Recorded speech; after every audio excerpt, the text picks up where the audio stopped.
Hi everyone, it's my pleasure here to present my research topic, Comparative Study of Financial Literacy and Socio-demographic Factors in Sibu Sarawak. I am Dr. Sim, coming from University of Technology Sarawak.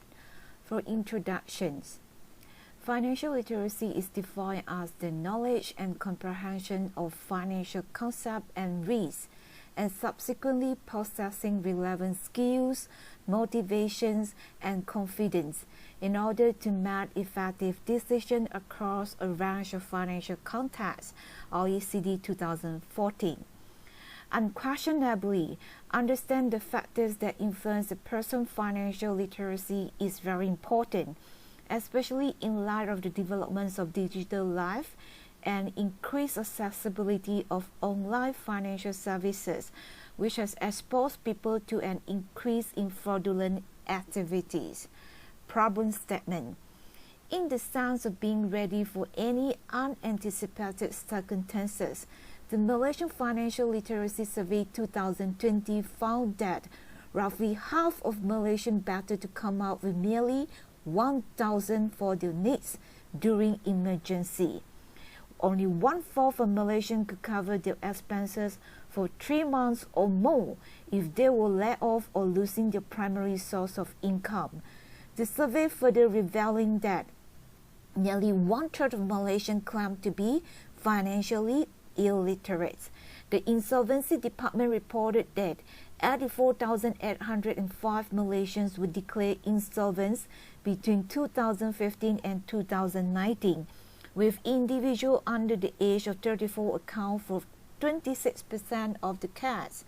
Research question: are there any significant differences between financial literacy that is represented by the financial knowledge, financial skills, and financial attitude, and socio-economic factors that consist of gender, age, education, marital status, occupation, and income? If followed by my conceptual models. The source is from Daily 2022. So this is my IV and a link to my DV. Literature review. It comes first with the IV, Socio-demographic Factors. Gosh and Singh 2018 mentioned a person's level of financial literacy can be significantly impacted by a variety of demographic variables. That is, include age, gender, marital status, income, education, and occupation. Financial attitude is defined as a person's tendency toward financial matters, which include the capacity to plan ahead and keep a saving account. Rai, Duo, and Yadej 2019. For the second DV, financial knowledge. A financially knowledgeable individuals tend to be actively learning new information, able to recalling and processing the financial information, and afterwards make use of it to make informed and efficient money management decisions. Sanderson 2015. Third DV, financial skills. Past evidence certify the need for good numerical skill, such as ability to calculate a percentage, perform basic mathematical operation, is very important to develop financial skill. In order for one to make or do something that is simple related to the finance, like understanding credit, compare packages offered by the utility firms, and even undertaking more complex long-term financial decisions for retirement. So this is my methodology.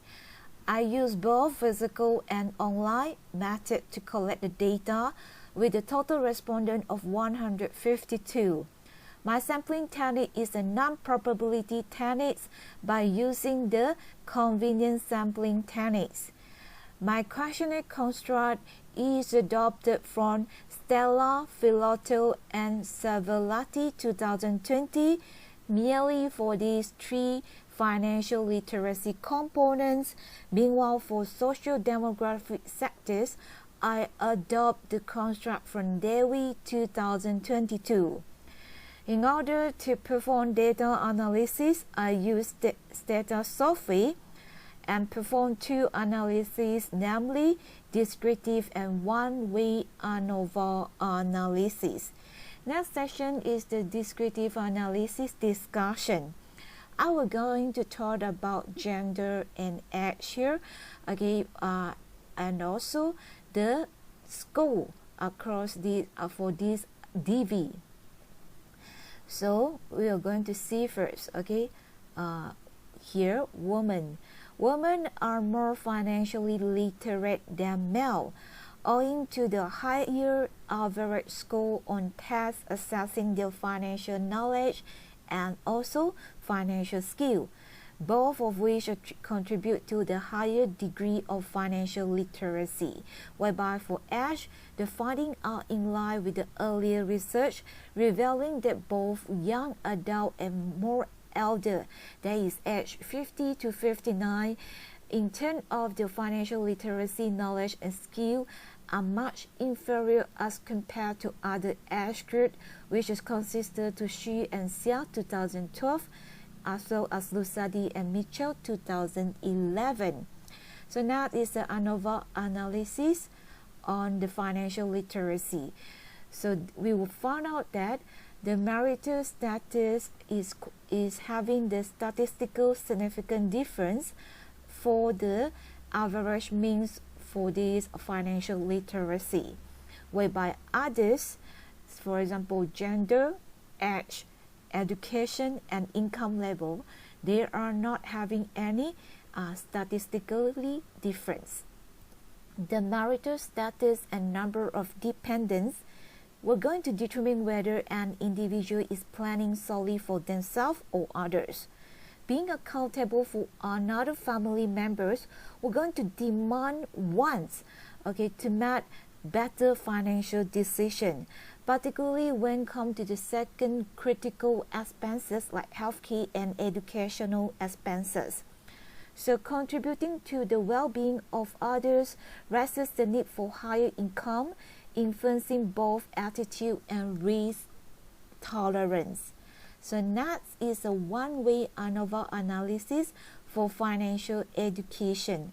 So here I'm going to discuss about education that found us having the result of statistical significant differences.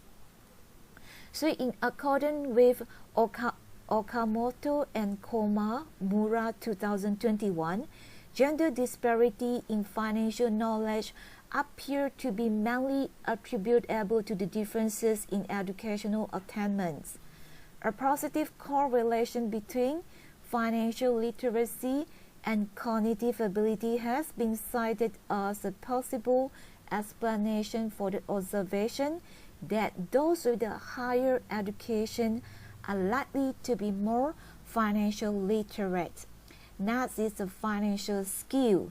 So you can observe that majority of the socio-demographic factors are having significant differences, okay, for the average of financial skills. So based on here, we found out that the result is consistent with DEWI 2022, indicated that a greater financial capability of millennials could help them to make wiser consumption decisions as compared to non-millennial group. On top of that, former research has pointed out that individuals with higher income are more likely to develop financial knowledge and skill on their own, while lower income group may always perceive as it is too pricey or lacking of motivation to do so. So next is the financial aptitude. Over here, we found out that there were negligible and insignificant differences between financial aptitude and socio-economic variable.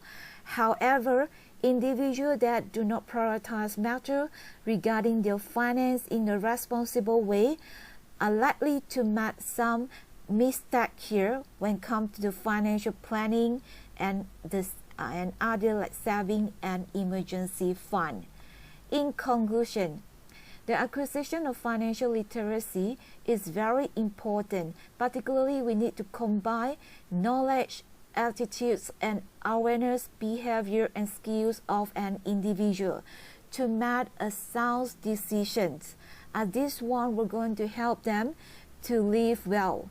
The result of one-way ANOVA analysis indicate that individuals who fit a certain socio-demographic profile are actually more financial literate.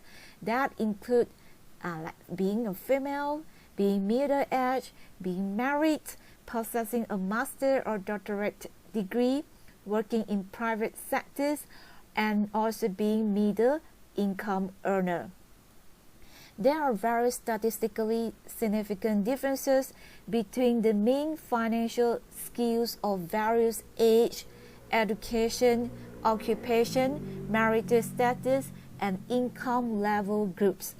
So in order to promote financial literacy and also fraud detection, this result could be used to assist the regulator, such as the Central Bank of Malaysia and the Security Commission of Malaysia, as well as the Malaysian Financial Planning Council, in developing more effective policy and educational programs that would be tailored for various groups of people with the different socio-economic characteristics.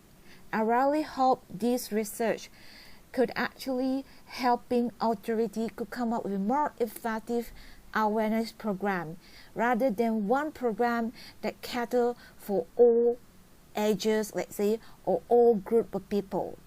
That's all about my presentation. Thank you for listening.